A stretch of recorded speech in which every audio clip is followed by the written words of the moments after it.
Also, weil ich an den Amis echt gut liegen kann, sie gäf die meist jeden Tag einen Grund, um wieder was richtig Leckers zu essen. Der 20. Februar zum Beispiel, das ist der amerikanische Tag von den Muffins.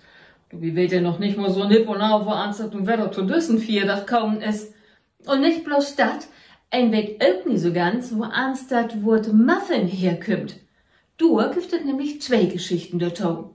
Nur der eine stammt das Wort Muffin von das alte französische Wort Mouflé ab. Das bedeutet so viel als wecke Brot. Man nur der andere Geschichte hätte Muffin was mit das alte niederdeutsche Wort Muffe zu tun und meint das Muffengebäck. Ein Muffe, das wäre früher ein von 4 Deilen, die ein Bit Kuchenbacken hat. Und diesen Kuchen hat ein Surdeig gemacht und mit dem Netz ein 4 Deilen so neumte Muffen innerdeilt. Und der hat ihn dann noch lauwarm zum Kaffee essen. Mann, Muffin und Muffin, das ist so nicht immer das Söbige. Nee, das kommt ganz drauf an, wo kein und wo ento noch fragen deit. In den USA, da war das Lüt Backwerk mit Backpulver in besondere Form backt, so als wie das hier auch Kind.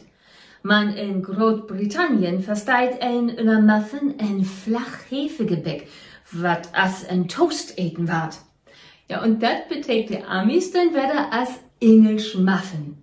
Seit 1988 ist die Big Bear Muffin der offizielle Muffin von den US-Bundesstaat Minnesota, wie das New York mit den Apfelmuffin und Massachusetts mit den Maismehlmuffin ja mehr eigen Kokens hat. Und du, neben das angelsassische Plate wat, du hätt Muffin top so wat as Hüftgold oder, ja, Rettungsring. Kann ihn auch verstauen? Man, schmecken, bald liegers.